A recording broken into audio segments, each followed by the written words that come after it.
Assalamu alaikum, everyone. Hope everyone is doing good, inshallah. We are going to continue on today with the 17th flash on page 181, the third matter. Last week, we touched upon the first paragraph that was dealing with happy is the man who knows his limits and does not exceed them. And we went over some examples and tried to understand what it means for things being reflected um, in various objects, displaying qualities, and we need to continue on today with the second paragraph, more so what does it mean for the heart to be a throne, but it cannot say, I am like the divine throne. So that's this, and Hamim has posted the link, and we shall start. أعوذ بالله من الشيطان الرجيم بسم الله الرحمن الرحيم ربي اشرح لي صدري ويسر لي أمري واحلل عقدة من لساني يفقهوا قولي لا إله إلا أنت سبحانك إني كنت من الظالمين. There is no God but you. Glory be unto you. Indeed, I was among the wrongdoers. وصلى اللهم على محمد وعلى آله وصحبه أجمعين والحمد لله رب العالمين. Amin. Alrighty, friends, before we continue on with the third matter, just wanted to check in to see if there's anyone who wants to share with us a little summary from what they took away last week. So this should help us set the stage for today's talk or discussion. So just any volunteer, if you want to share out what you took away from last week or something you've been pondering over, feel free to express out. Raise your hand. Don't be shy.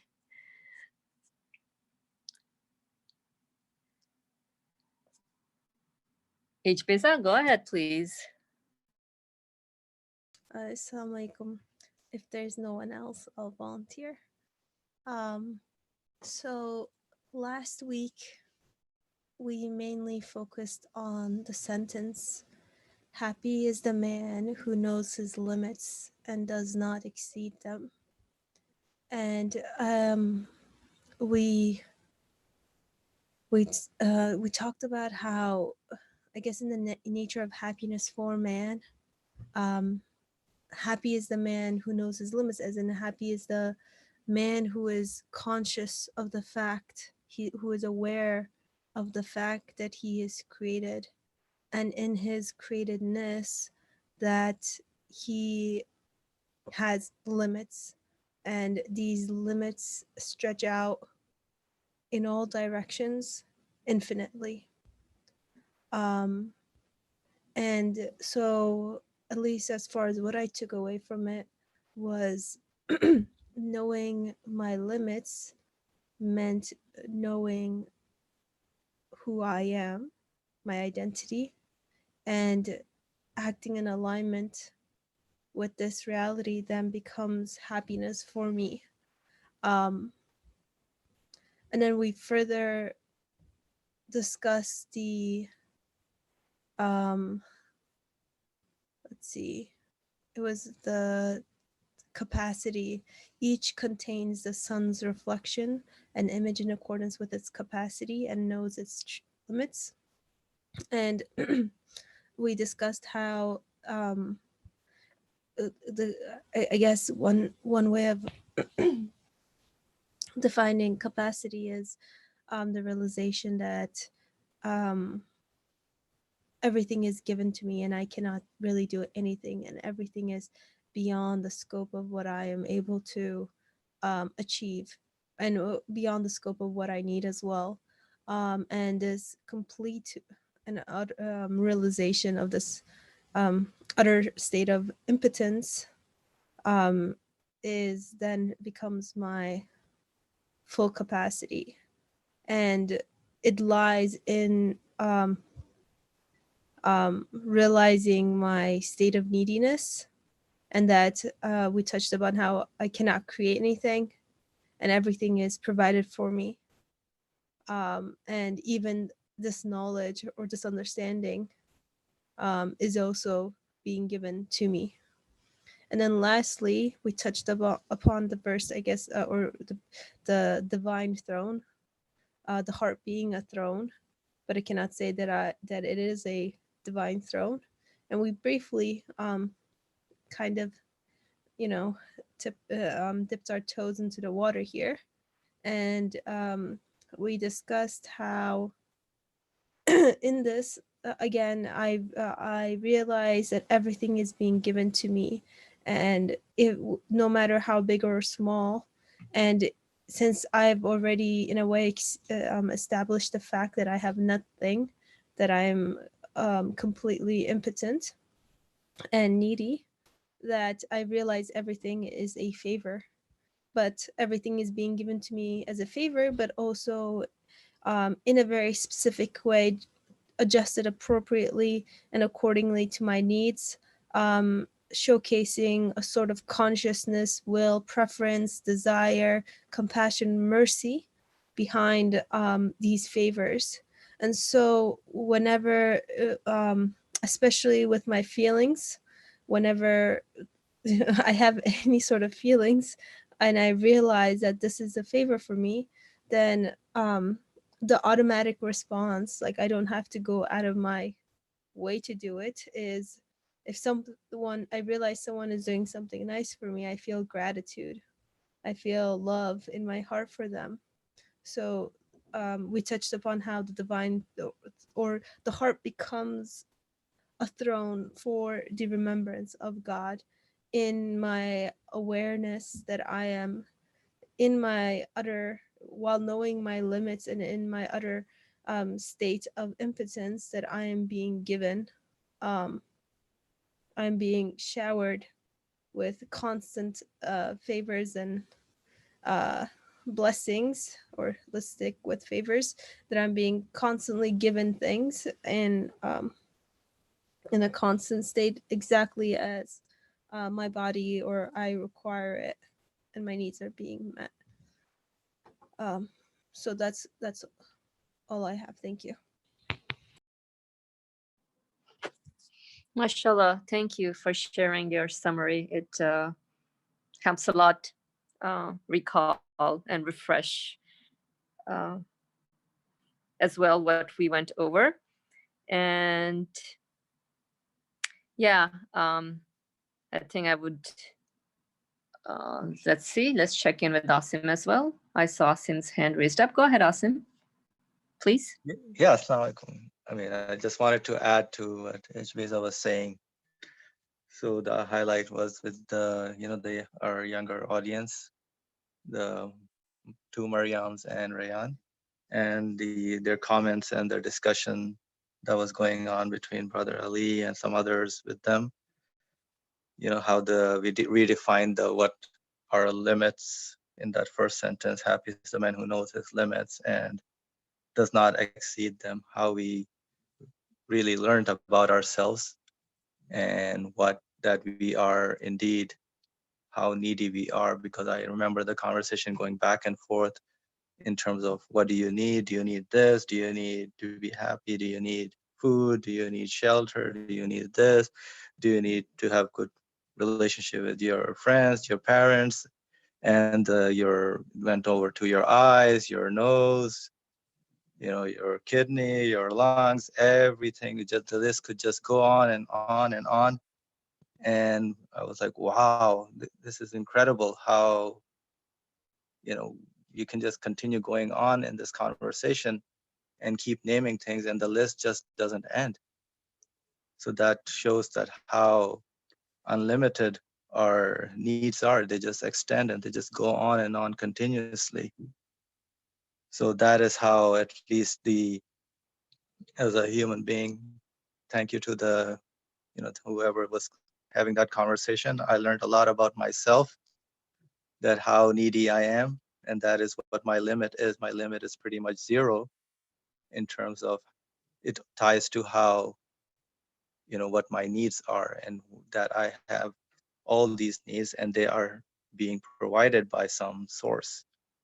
So that is, and I also remember the comment in terms of the story that in a household, especially with the kids, the parents are taking care and everything is being provided without any condition, without any, it's just nonstop. Everything is just being taken care of.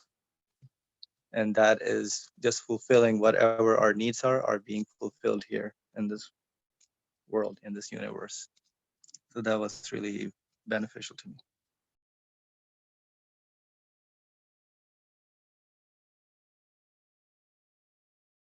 Oh, thank you for adding that comment as well. So yeah, it's really a matter of putting this recognition that I am very much needy in terms of everything that I utilize here, everything that I'm in need of. Sometimes I may not realize it, but if something goes wrong, then I'm like, oh wow, like how has everything been taken care of all this time? I'm in need, like I think you were pointing out that the power of sight, I'm in need to breathe, I'm in need to walk, I'm in need to speak, I'm in need to do all these things. And you're right, the list keeps going on and on and on.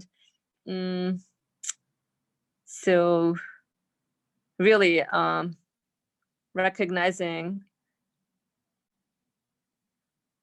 my needs, and through these needs connecting it to a one that's the source of existence of these needs will make me a happy man, because then I am in the know that the source of existence of all my needs must be a limitless one, must be a source that has that must be equipped with unlimited capacity to provide all this for me.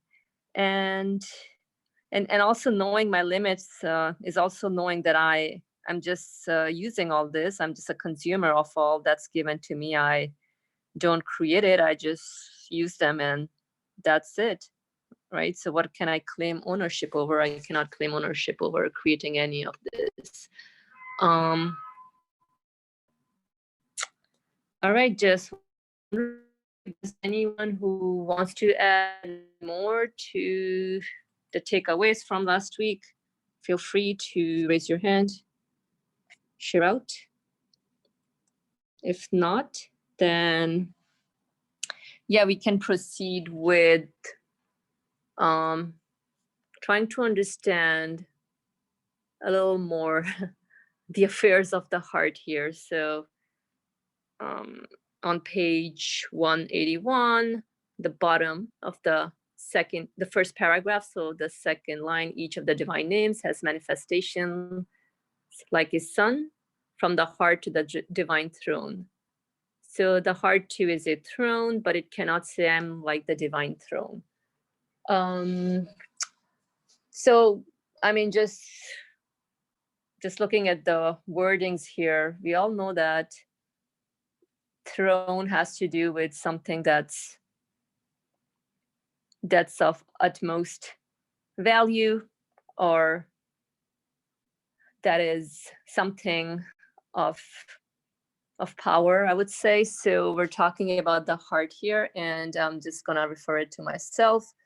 The human being knows what they truly desire, and so if all of us were to listen to our human expectations, we all are in need of eternal happiness. We all want to be happy forever. We all want to be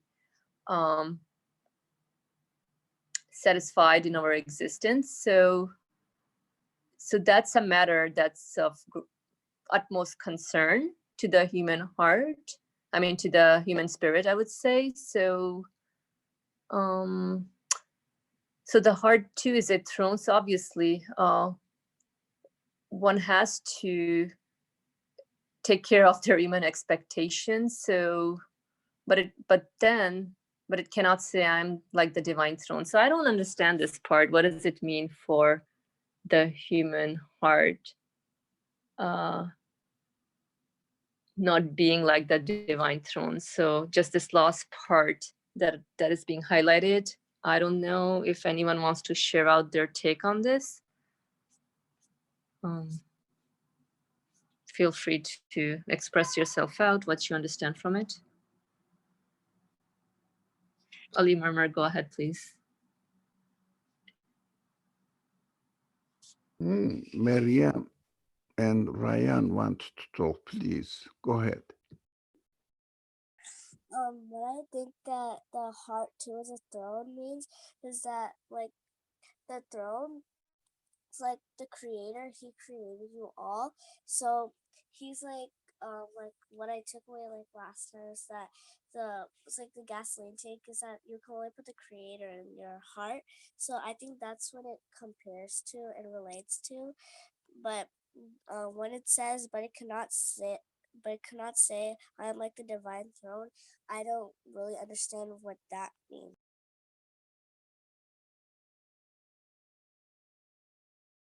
Thank you for sharing that, Mariam. So I guess you and I are on the same line. Yeah, me too. I'm curious to know what that divine throne means. So we can give the mic to Ali Murmur. Go ahead, Ali Murmur. I understand it very simply.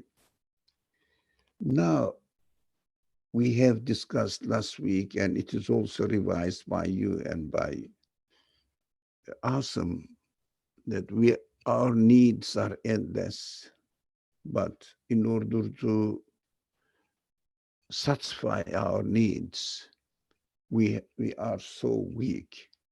It means utterly impotent, no power to do anything. But what we do, we can only ask as if we are just begging, please give me, for example, if I want to grow some plants.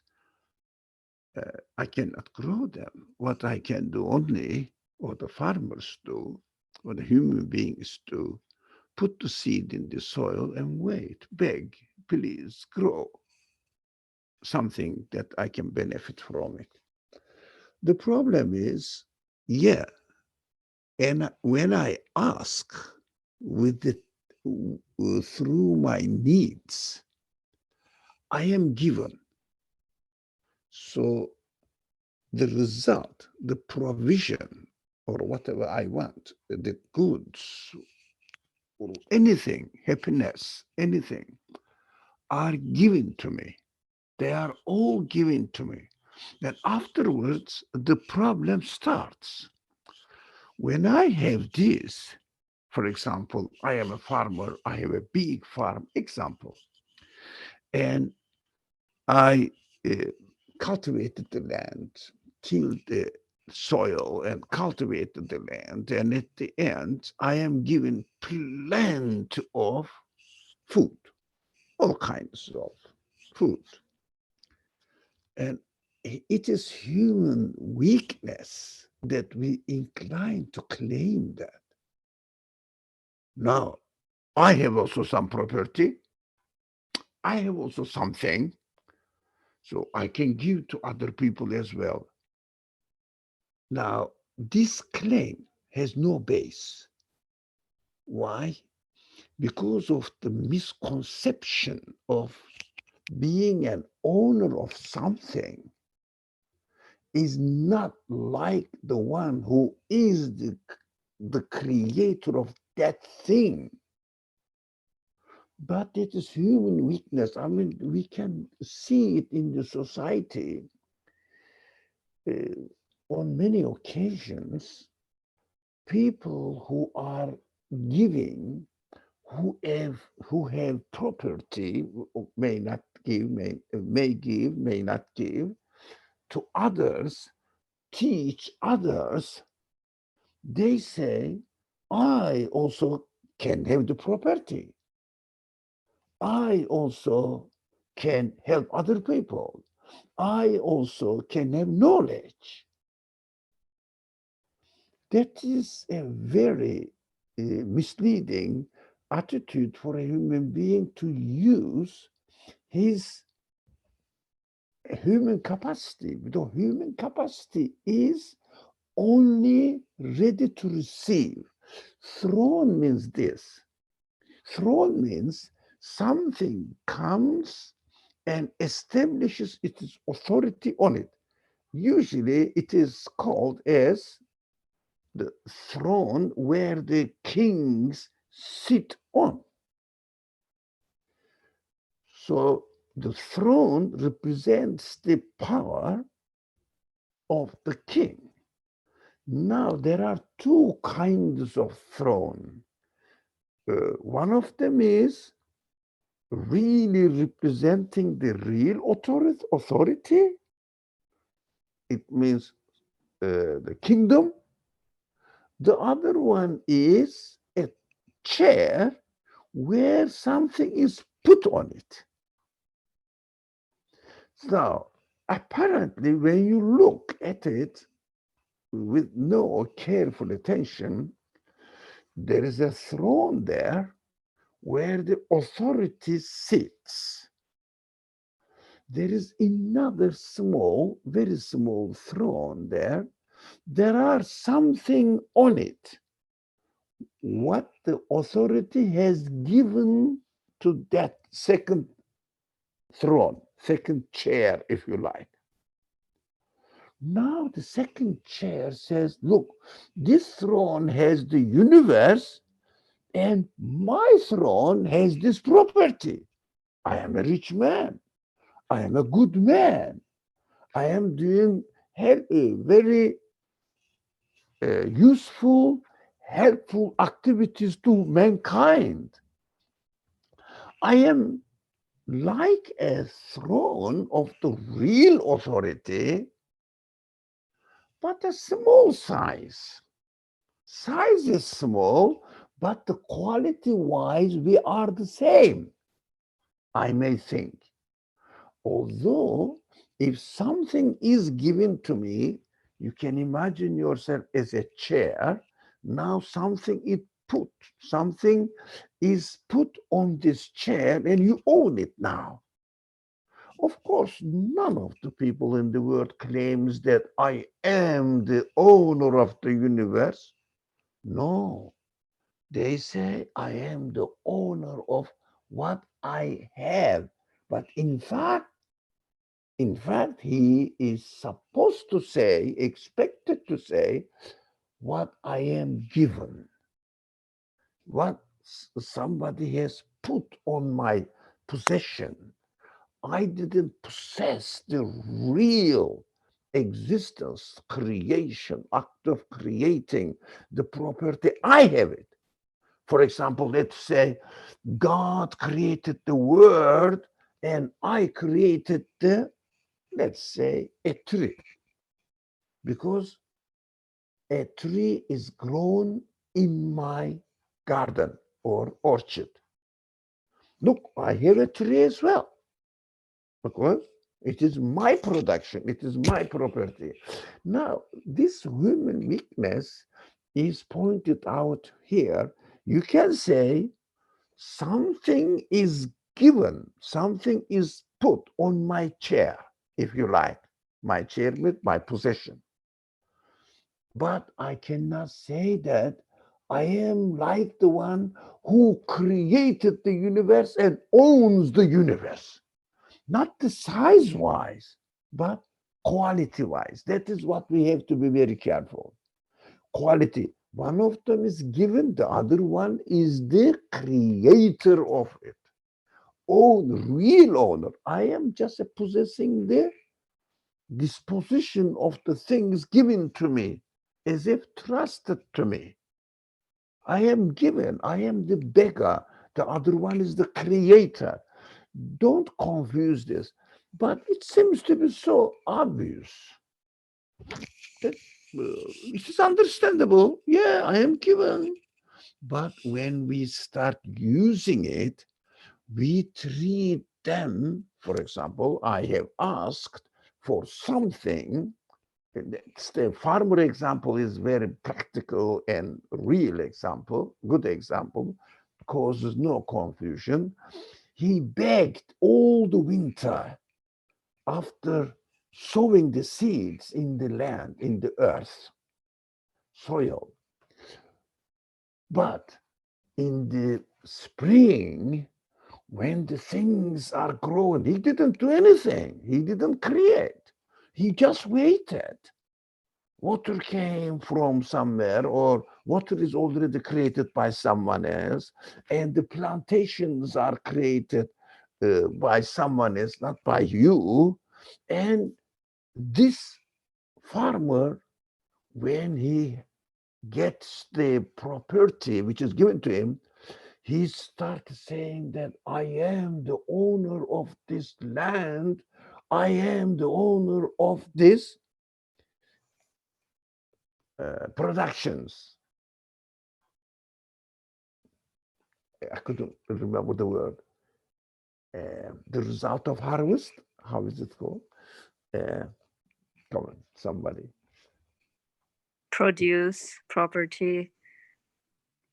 Yeah, wheat or things. How are they called? Crop. Crop. Was it right? Crops. Crops. Crops, yes, yes. Sorry. Crops. I am the owner of the crops. Yeah, I am not saying I am the owner of the universe, but I am a small owner. Of course, this text is reminding us that no. You are given. You are a beggar. You are not the creator. Yes, the possession is given to you to be used, but thankful, not claim that it is mine, but thankful towards the creator who has given you this to use it freely. Say, I am a beneficiary. I am not the giver. I am a beneficiary. That is very necessary to understand our reality. That's why we have to say that, look, I have been given some property, but it doesn't mean that I am like a small owner, real owner. Small, but small size, but real owner of the small amount of property. I think the case is clear. Yeah, thank you very much. It's clear on my end, and I see Mariam's hand is up. Go ahead, Mariam. So while Aditya was talking, I just couldn't help but notice a small detail. So what he said was, let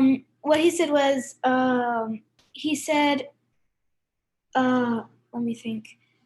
So he said that some people say that I own this, and he said when what they are expected to say is you own what is put in front of you, but don't you own nothing, because none of what is given to you is yours.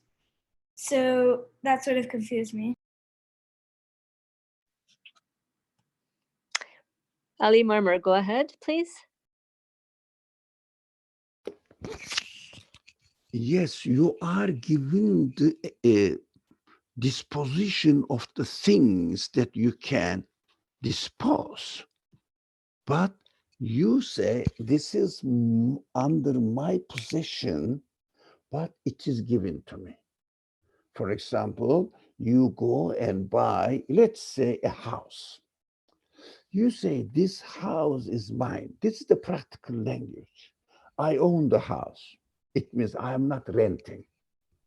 But in reality, we are renting the house with no payment of rent from the grace of our Creator. He has created it.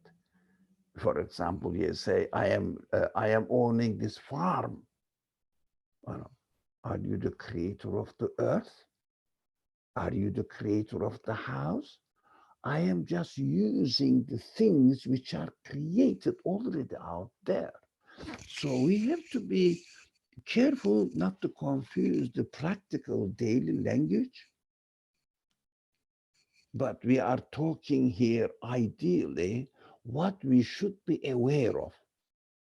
We should be aware that I am given something, I possess it, but not I am not the one who has created it, but I am given as an owner. It means I can dispose it because it is given to me at my disposition. So people sometimes say, I have this amount of money, so I fed, I helped 100 children this time or this year. Tomorrow I will help 200 of them. Yeah, you are going to help them. But be careful. You are not the source of the things you are owning. Even you are not the source of the feelings that you have to take care of the needy ones. It is given. They are all given to you. That is important to realize. Yes, you say, I am helping you, but you, in your own feelings, in your heart, you have to say, yes, but this is given to me to be spent on the needy ones. I shouldn't be proud of my help, but I should be thankful to the one who gave all this property to me, that I am using it in order to benefit some needy people. So that is what should be happening in our heart. Don't confuse the daily language. This is given to you, of course.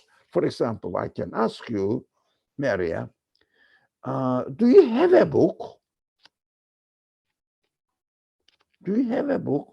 You can say, this is my book. Yeah. You know that it is given to you? I don't think that exactly on a daily basis. No, but do you think that you should? You should be aware that it is given to you?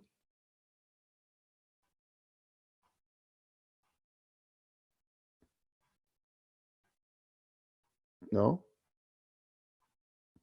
Do you? No. But I think that I should be aware that it's given to me. Yeah, that is awareness. But daily language is someone comes and takes the book from your, let's say, bag. You say, no, it is mine. You are right. The daily language, it is yours because it is given to you to use it, to dispose it, but you are not the creator of it, right? So you are eating some food, and I come to visit you, inshallah, one day, and you say, Ali, or you call me Ali Dede, Ali Dede, you can share my food. Look, you use what? My food. But you know that. You should know that in your mind, in your heart, you are not the creator. The food is given to you to be used, but you are sharing it with somebody else. But this awareness is required here. Very important. Otherwise, we forget and start claiming that we are nice people, we do good actions. Even we can say, no, we are such a nice believers, we worship God. Yet they are all given to you. All these feelings are given to you. We have to say, I am very thankful that my creator has given me this opportunity. So I dispose them. I think it is okay now. I mean, that is what I can explain. How much? Mariam and Rayan, go ahead, please. Yeah, I'd like to say is that how Mariam said that I don't understand how like we say things are ours like compared to that what she said. I forgot what she said, but then I remember what Fafa said last time, like some discussions away. She said that we are a guest, so then we can't say everything is ours because we're just using it, and things were made for us, and then the people who made it were created to be have the abilities to make what they like gave us. Like for example, they make jackets, and then we're just using them to give us comfort.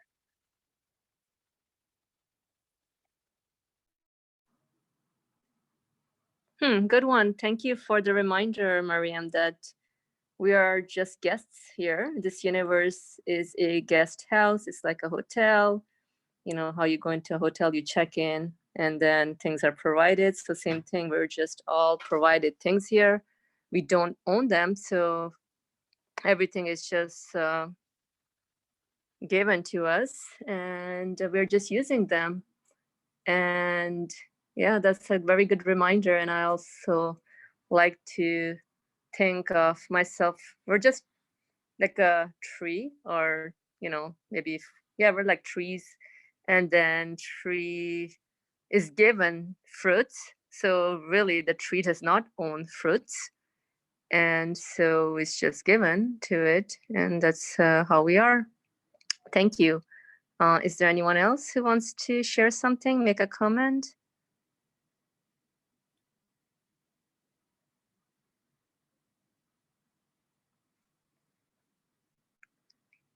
Okay.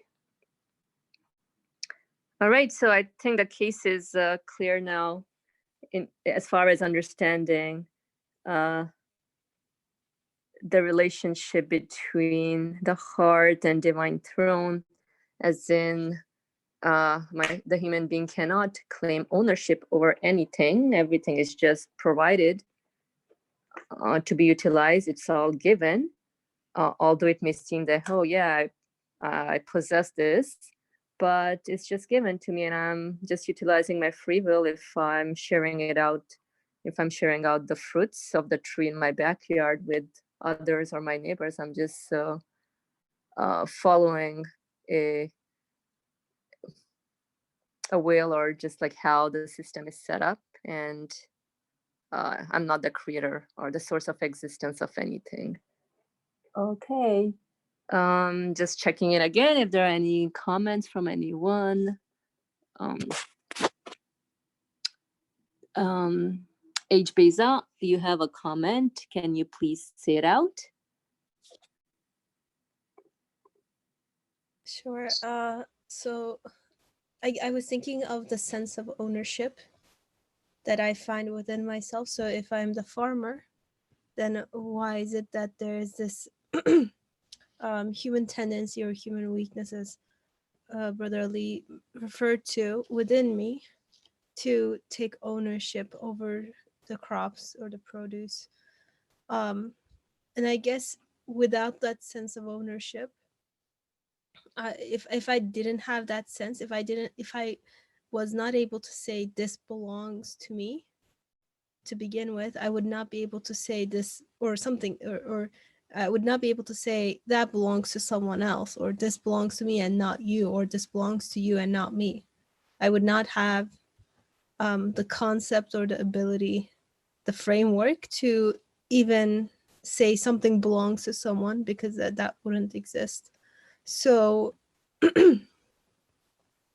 in this tendency that I find in myself to say, but I worked hard, or these crops belong to me, it's not to say that they belong to me because of my hard work. Yeah, Mariam says you wouldn't have the ability to say yes or no. Yeah, exactly. I think that's exactly what I'm trying to say in a nutshell. Because nothing to us is ours. Because nothing to say is ours. Yeah. so in the ability to say it is mine also lies the ability to say, is it really mine? Maybe it's not mine. Then who does it belong to? It must belong to the one who gave it existence. So I don't know. I was just reflecting on that ability. And Mariam makes a correction here. She says, you wouldn't have the ability to say yes or no because there's nothing to say that is yours. Yeah, I mean, it's not mine in the sense that I have not given it existence, right? But I can recognize that it's been given to me to utilize. But I'm not the true owner. I'm like a tenant in a house, and I'm just, yeah, this house is mine right now. It's given to me, but I'm not really the owner. All right, thank you for sharing that out. So what occurred to me right now is that this universe is a huge tree that has fruits in it. And, you know, we human beings were just standing underneath the tree. And sometimes, you know, when the fruit gets ripe, it falls down, you can catch it, you know, you can pick it up from the ground, but you know, it's, when you pick it up, obviously you're like, okay, let me eat it. It's yours, but you're not the source of existence of it.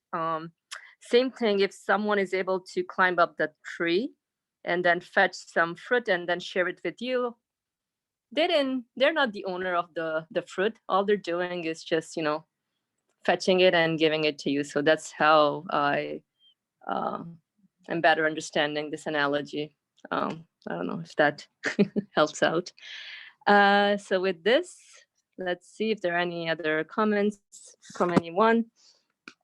If not, then yeah, let's move on to the next paragraph, which starts with, thus, those who proceed reluctantly and with pride, instead of knowing their impotence, poverty, faults, and defects, and prostrating entreatingly before the divine court, which form the basis of worship, hold their minuscule hearts equal to the divine throne.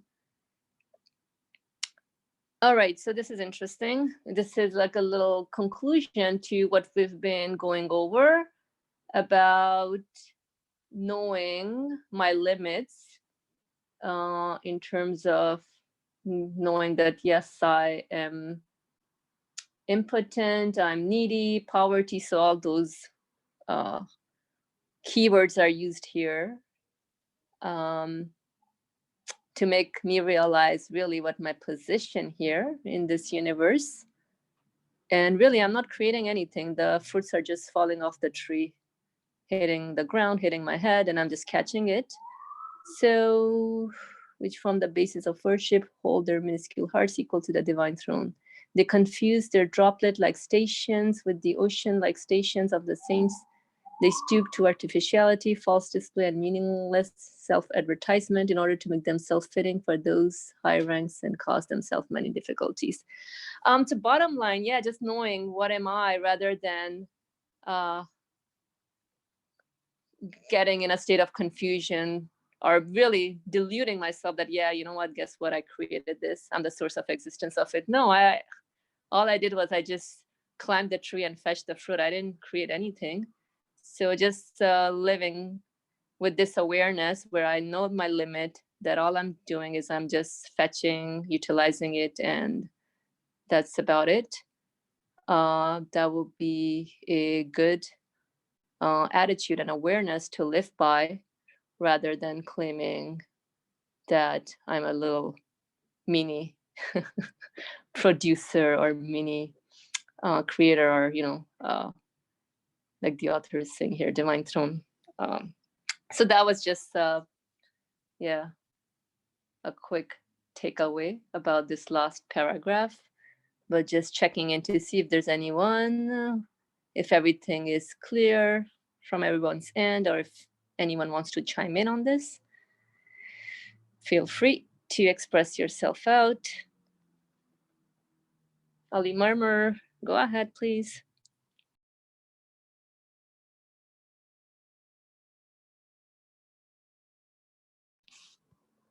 Ali Murmur, you're on. Yeah, I am using the freedom you gave me. If anybody else also wants to use, I will withdraw. So in this paragraph, one thing that I have been thinking about nowadays very densely, what is this worship? I found an interesting but simple explanation what worship is. Now, we have been studying since last week, which is worth studying it in depth, that we are needy and everything is given to us. We have to acknowledge it. So we have to bear in mind that. We have to bear in mind that, look, I deserve nothing. Even my own being is given existence by you, the one who created me. And all my needs are obvious to me. You created me with the needs. I admit that I am such a one.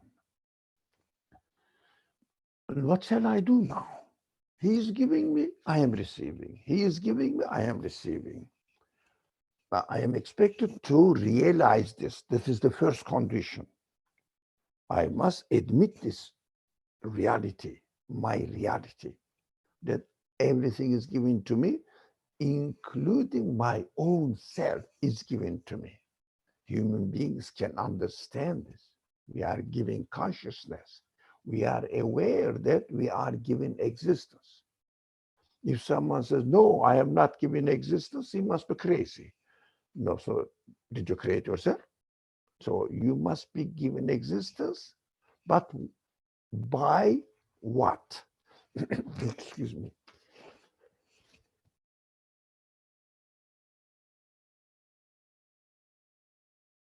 By what? We have to look at ourselves.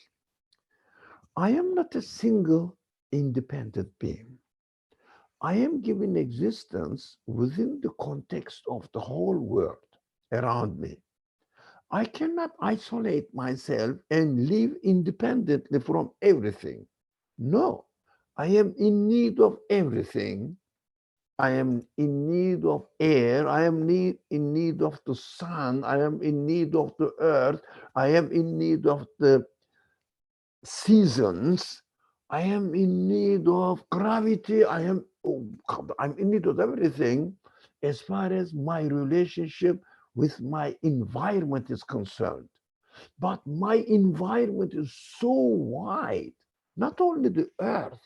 I am in need to see the beauty of the sky at night. I am in need to see the beauty of the moon at night. I am in need of a little bit light, not much like daytime. No, light, just a little bit so that I can see around it in the shade of shadows, so that the light shouldn't disturb me. I am in need of getting rest by sleep. I love sleeping. So resting. When I wake up, I am in need of to be energetic. A lot of things. So I cannot say that my existence consists of, it means my being consists of only my body. No, my being consists of everything around me. I am created in such a context that I cannot get out of the conditions of the whole world. So I say, whoever gave me existence must be the one who gave existence all the universe and established the order of the universe and gave me an existence which is most appropriate to the order of the universe. totally adaptable to the order of the universe. I am living within this universe. So I must admit that my existence is given to me by the one who gave existence to the universe. That's very simple. Whoever created the universe must be my creator as well, because I am fit into the conditions of the universe. If someone didn't know the conditions of the universe altogether, he wouldn't be able to make me. He wouldn't be able to make this. So, being aware of this, I must have the consciousness within myself that I must be always grateful to the one who provided everything for me. I must prostrate before this one, expressing myself that I am favored, given all the things by you. I must express this feeling because this feeling exists in me. It is given to me to be gracious, to be happy with something, somebody who favors you, who gives you something, who provides you something that is in your being, in my being. So this expression of gratefulness, I am grateful to you, is expressed through prostration by my body, through understanding, realizing by my mind, through again understanding, being conscious of my status, through my feelings. All together, I have to prostrate before this creator with my mind, understanding, with my awareness, through feelings, that I am aware of the benefits that I am getting.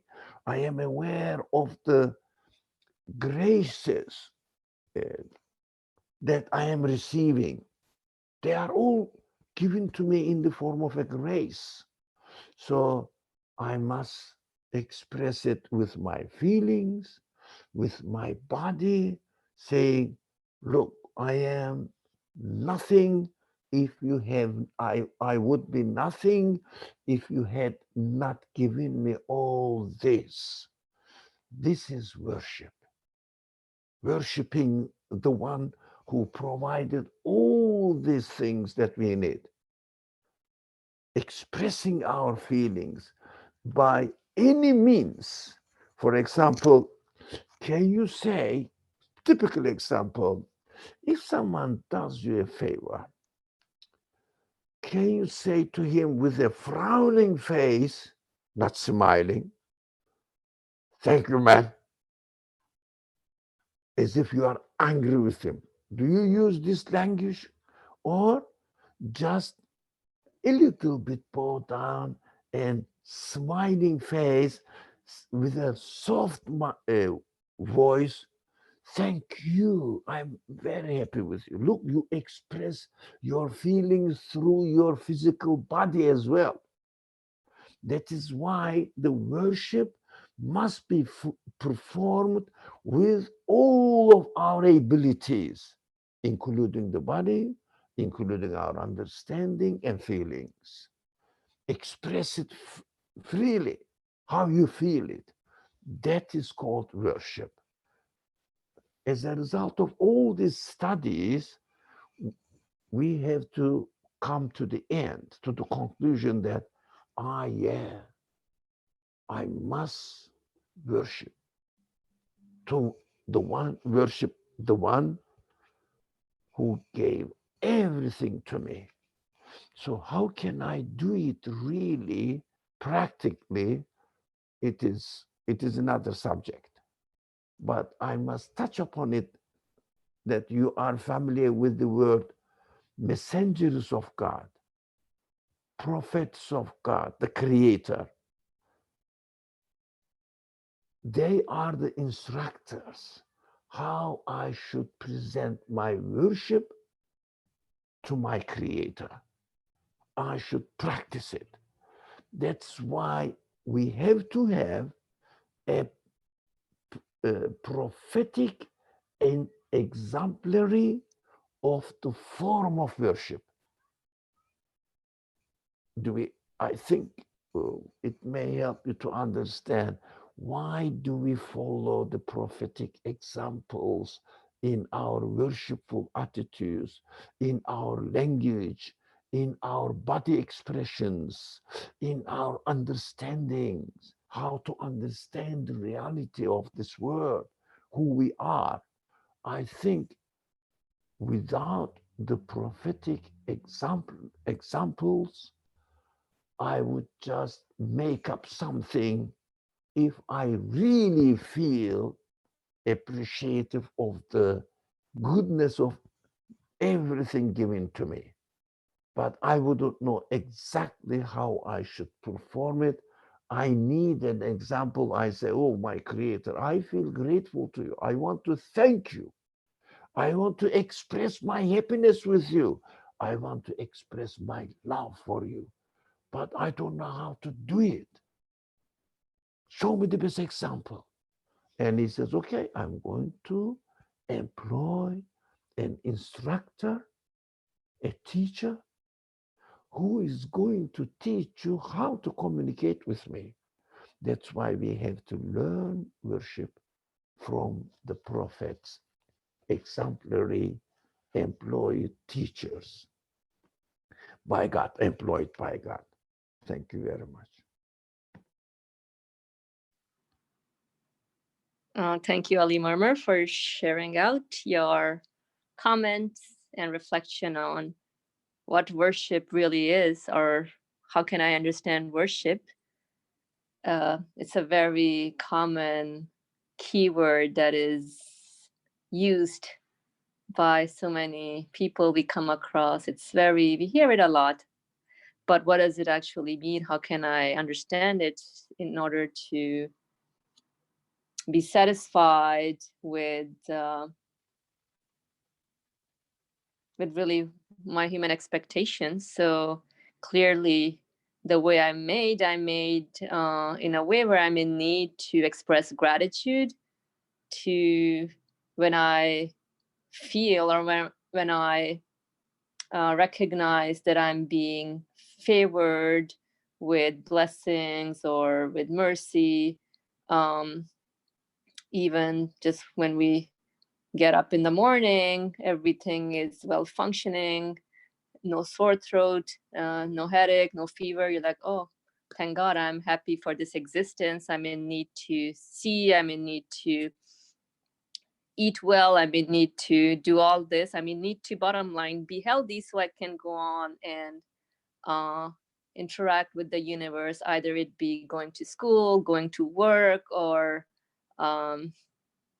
just doing chores here and there. So, and when everything is connected to the source of my existence, or to the source of existence that's bringing or showering all the blessings to us, then we have this need of saying thank you. It's just like if a friend is giving you a fruit and you're hungry or thirsty, you just say, oh, thank you. This automatic need within us to express out and say thank you. So similarly, how can I go on and say thank you to the source of my existence for giving me this existence that I find myself in? This universe is really wonderful, marvelous. Beautiful blue skies, sunlight, stars, moonlight, you name it, ocean, trees. And so when I recognize within myself, my human intellect can make sense of things and my heart is satisfied, yes, I need to express myself out to the source of my existence. And how do I go on doing that? Then that is done through the way that the institution of messengership present to us, as in utilizing all my tools that are given to me, because as a human being, I'm not only body, but I'm everything. My feelings, thoughts, consciousness. So I'm going to use all of that and then perform prostration as a means to be grateful, or to express my gratitude to the source of my existence. So that was a beautiful share out about understanding worship. At least for me, it makes more sense. Just checking in to see if there's anyone else who wants to say something, express themselves out, or if not, I know there's a comment by Mariam and Rayan. Mariam, can you please read out your comment? Okay. So what I thought about that was like when you said about the fruit falls, like you decide to eat it, can you really just say it's yours? Like comparing to the phrase finders keepers, you find it, that makes sense, but then can you just claim it? And then I just don't understand when they say the part that you keep it. Like that's the question I'm just not trying to ask. Very good question, Mariam. I'm glad you brought this up. Yeah, we go on hearing all these, what do you say, comments like, hey, finders keepers, right? And then, yeah, so if you find something, you keep it, but understanding it more thoroughly would be, I would question, okay, so I found this, like a treasure or something. So obviously it's, I don't see that it belongs to anyone. So, okay, so it's, it fell in my garden, so I'll take it, right? I keep it, but then let's go one step further. What does it mean keeping it? Like, then I question what is the source of existence of this thing that I want to keep. So for example, let's say you have a huge tree in your backyard. I know back then you used to, that like orange tree. And so oranges would fall, and then you're like, oh, guess what? I found it. It's mine. Finders keepers. But then you question, okay, is the tree really the source of existence of this orange that I'm carrying in my hand? And so when this whole questioning and investigative process takes you to, oh no, the tree's given existence. So guess what? There must be a source of existence that's bringing the fruit into existence. So the fruits just happen to be hanging on the tree, but the trees are not giving existence to the fruit. So so the keeper would then make sense that, hey, guess what?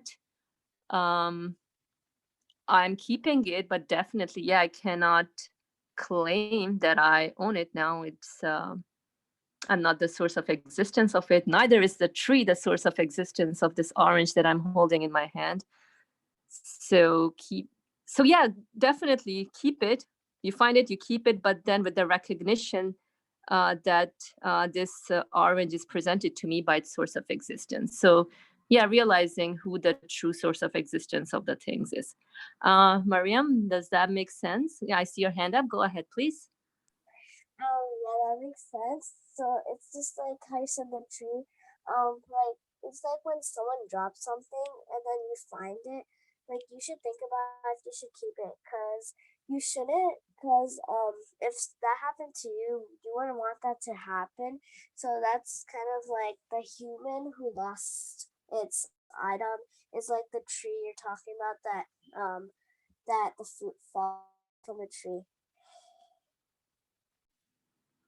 Yeah, another good point. So yeah, so like when we're talking about items belonging to people, right? So you're like, oh, so if you know who it belongs to, like the other day I ended up running after someone who dropped their gloves on a train station. I'm like, oh, so I knew this is that person, and I felt guilty within me. I'm not that I know who dropped it, and if I'm not able to just give it in, so you within your responsibility area, you do whatever you can as far as making sure that things get given to their appropriate owner. And then also sometimes you find things and there's a lost and found box, but that's something else. But we're talking about we do as far as how much we can within our own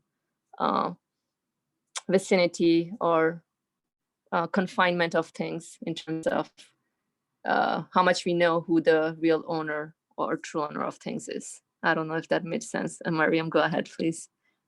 Yeah, that makes sense. So it's like how you said, the finders keepers, like the box that you give it back. Yeah, so it's basically about the action that you do to make the person feel better. Like you said about you're gonna be guilty of not giving it back, even though you know who it belongs to. So yeah, I get it now. Good. So I mean, you try your best on your end if you can do something. And I also witnessed another scene on the train where somebody left their hat and then the train door just closed and, you know, all the people on the train wanted to give it in and the guy just left and they're like, oh, okay, but we tried, you know, so that's the thing. All right. Good comments, really. It's helping me also digest the subjects better. Is there anyone else who wants to make a comment or say something? Okay, let's see. H-Pesa, go ahead, please. I'm gonna backtrack just a little bit right now. Hopefully you don't mind. About worship once more. And perhaps these different steps or stages kind of leading to this conclusion. So we had discussed how, I guess, in worship lies my recognition of knowing, of my recognition of my limits, right? And in that recognition, or within that, or it's also tied to one, knowing myself, as in what is my purpose in existence, but also two, like just knowing or recognizing that I am, for example, infinitely impotent by itself is not necessarily good news by itself, because it's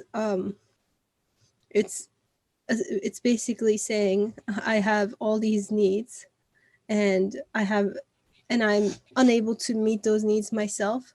So I definitely find myself in a state of being dependent on something or other things. And that by itself, without going any further, is a dreadful situation, because I become a beggar to the things themselves or to whatever I perceive to be producing the things that I need. But then just to pull in like another piece to this in my mind, there's the sense of being taken care of. So okay, I have all these needs and I have these infinite needs and I have absolutely no power to meet them. I cannot create anything. But at the same time, I find that I am in a state of constantly receiving things. That first and foremost, I exist. I have a sense of consciousness. I remember things. I can think about things, and then, you know, I can see, I can smell, I can walk. All these different needs that we had talked about last week, and as also highlighted in the beginning of the discussion, the list goes on and on and on and on and on. And then I was thinking about states of when I recognize something is lacking. So as like right now, I am sick, I have a cold. So there's a lack of, in a way, there's a lack of health, or that state of healthiness that I've grown accustomed to. And in this state of sickness, I'm still given other things. First and foremost, I'm given all the other things that I'm given existence, I'm giving consciousness, I'm giving the ability to think, etc. But at the same time, within the state of sickness, I am given the sense of health.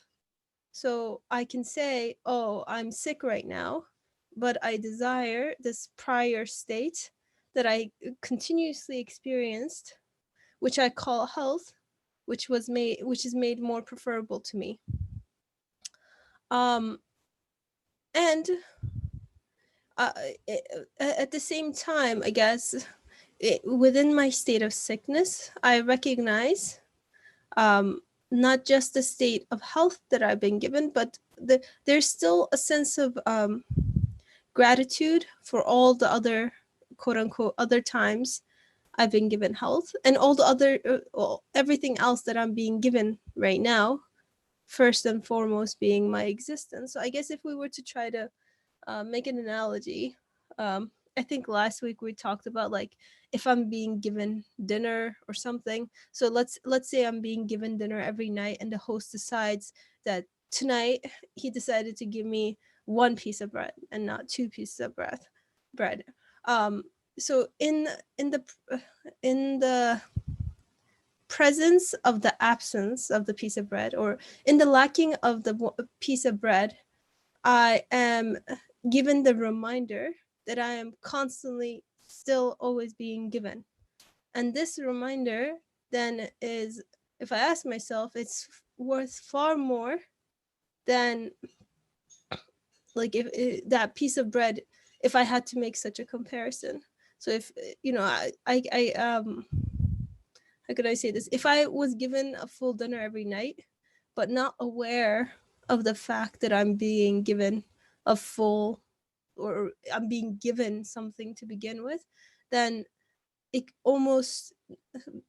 devalues the entire experience for me.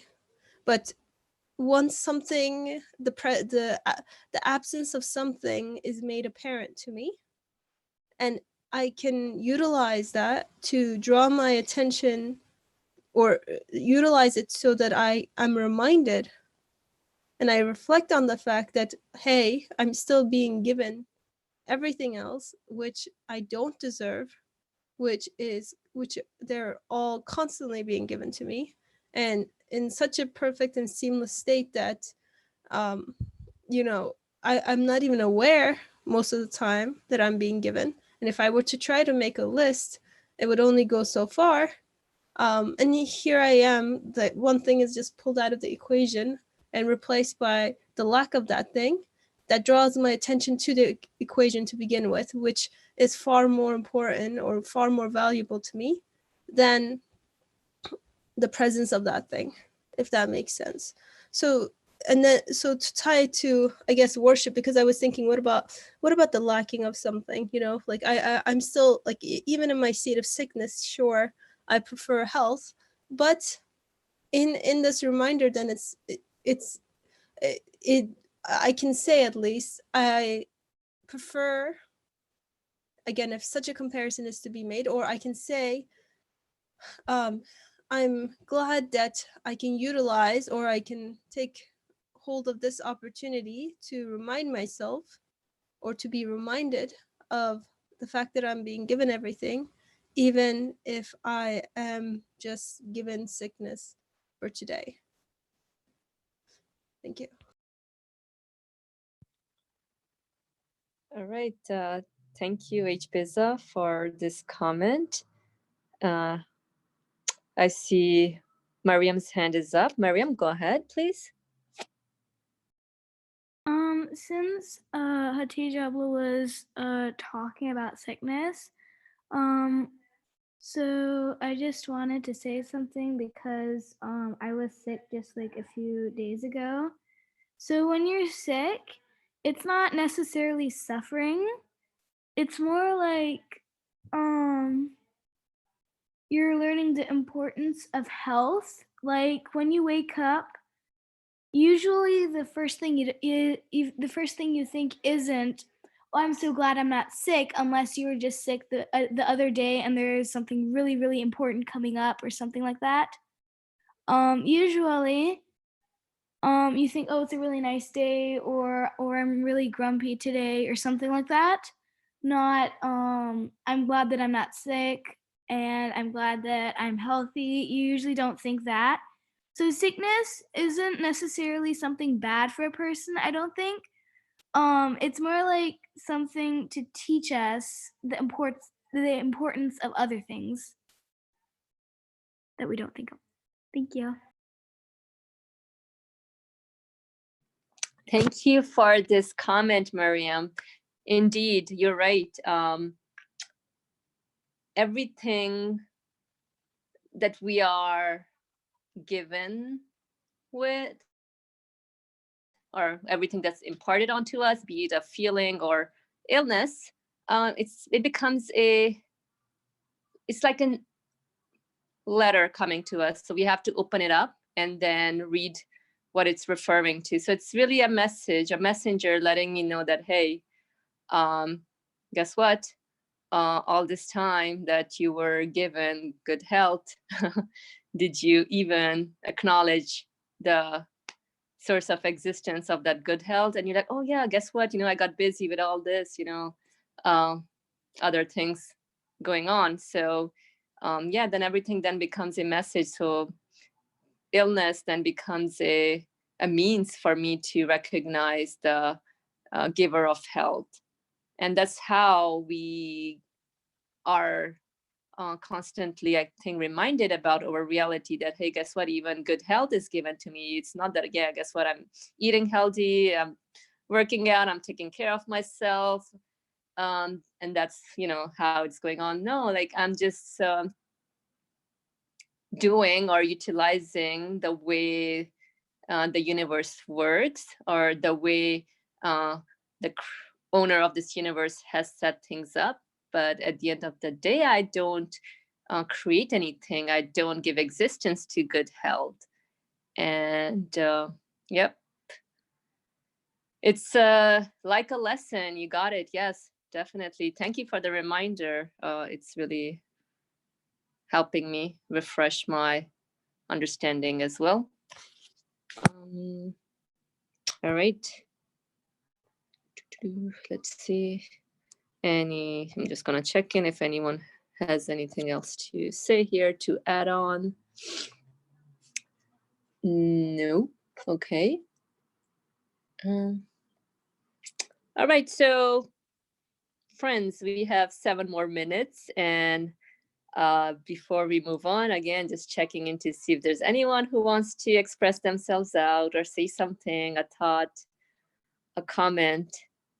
Feel free to express yourself out. It's a free space, judgment-free space. So that's the beauty of it.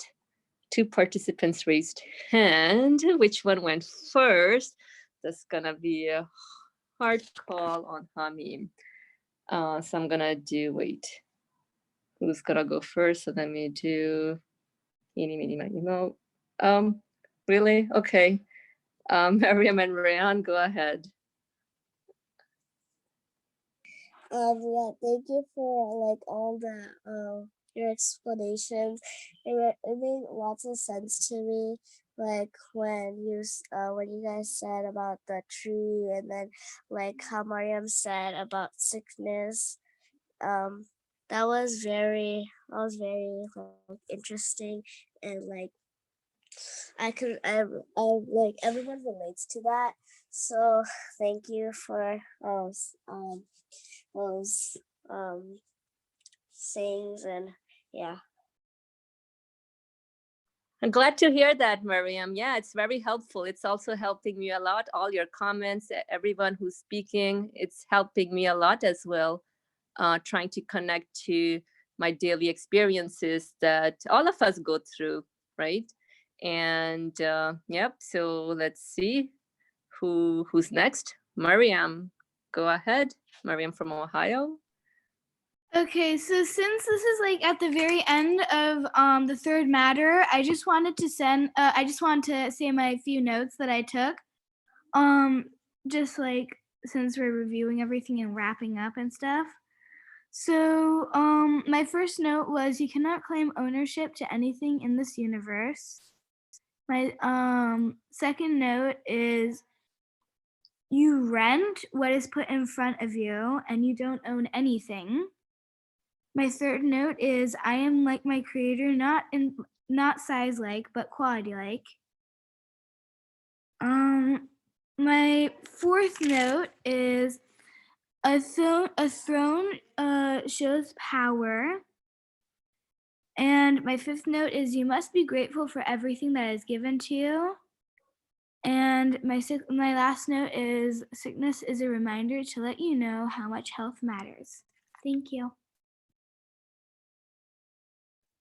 Wonderful. Thank you for sharing these out. Very valuable. Although I just want you to repeat your fourth point again, just wanting to see if I caught it correctly. Okay. So my fourth one was a throne shows power. Okay, and before that you said something about I'm like my creator. Oh, okay. I am like my creator, not size like, but quality like. Interesting. Okay. Can you expound a little more on this? What do you mean by that? So you're like your creator, but you don't have as much power as your creator, but your quality is the same because you're made by your creator. So your creator put his own effort into making you, and the quality is the same because the creator makes you with his own hands. I don't know. I haven't really thought on that, but I just got it from Ali Dede when he was speaking. So, but No, this is good. Thank you. Let's brainstorm on this together. So, I mean, I'm glad you're taking notes and sharing it out because then it opens up the discussion. So we are like, so you said something in terms of the qualities that are manifested in me.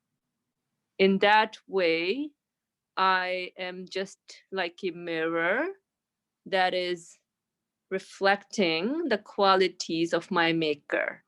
So I think that's what that point is. But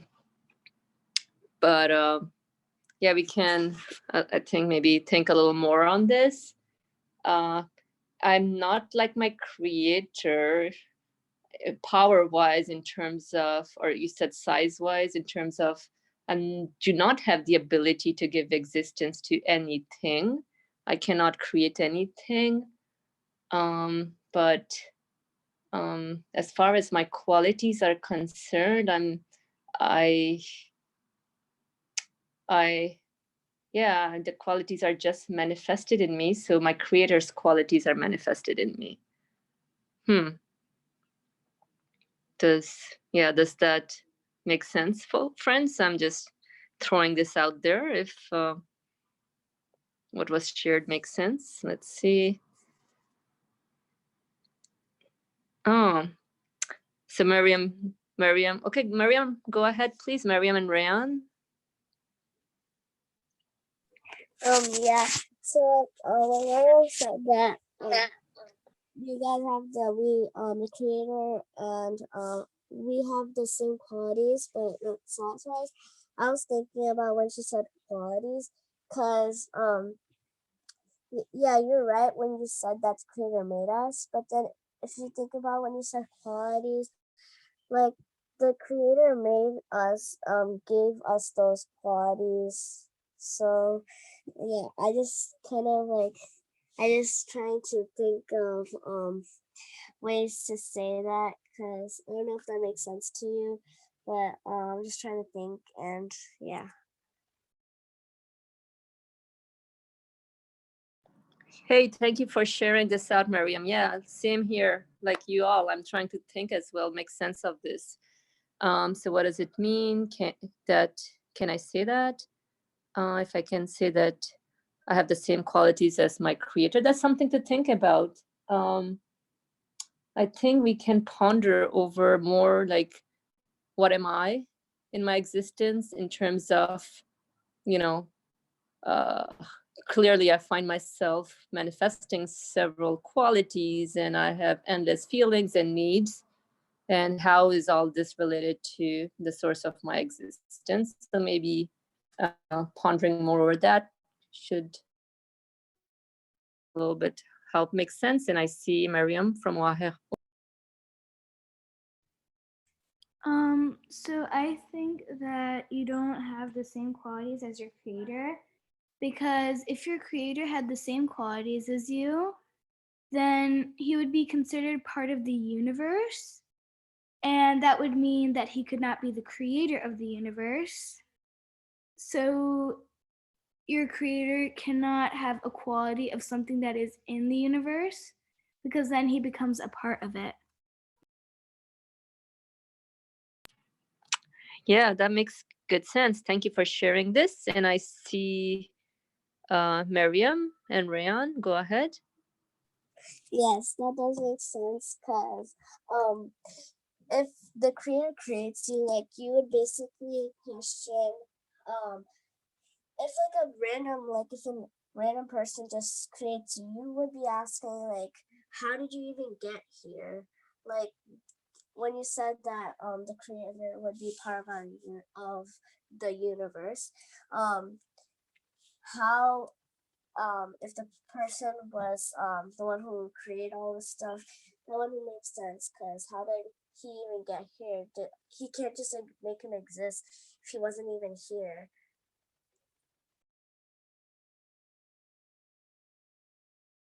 Yeah, thank you for sharing that out. If the creator, if the source of existence is of the nature of this universe, then it's part of the universe. So then by definition, we cannot qualify it as the creator of the universe. So good point. And that's why when we question the source of existence of something, an orange, I go on through that investigative questioning process. Is the tree the source of existence of this orange? Is the water the source of existence of this orange? Then when all else within the universe fails, then I conclude, there must be a source of existence. Definitely there must be a source of existence of this orange, but that source of existence must not be of the nature of this universe. And so I concluded to be absolute. Yeah, so very good comment. It's helping me a lot, Mariam's. I saw someone's hand up. Was it Mariam and Rayan? Did you want to say something? Oh, look at that. People are applauding. I didn't raise my hand, but yes, I would like to say something. Just like how you said that when the orange is made, like, could you question if the water made it create so yeah, because you can say that because like the water was also created, and like it's just like when a plant grows, like there's sunlight, water, oxygen, many different elements to make it. So can only one element make it? No, because if you just use sunlight, it would like damage the plant in a way. So if you use all of them, then it would create it. It would make it, and then the creator makes those elements try to make the plant grow. Aha, good point, Miriam. So you're right. Anything within this universe is created. So I find myself interacting with water. I find myself interacting with air. And since they're all existing within this universe, so how can they be the source of existence of anything that I interact with? Good point. Well, I'm really pleased to be having this discussion with you fine friends here. I know it's 4:35, but just checking in to see if there's any last minute comments or concerns from anyone. I'll give it 5 seconds. 5, 4, 3, 2, 1. Alrighty. You know what? We can stop here for today, and then next week, inshallah, we will pick up from in short and try to make sense a little bit more about what does it mean that all will perish save those who know, and those who know will perish save those who act, and those who act will perish save the sincere, and the sincere are in grave danger.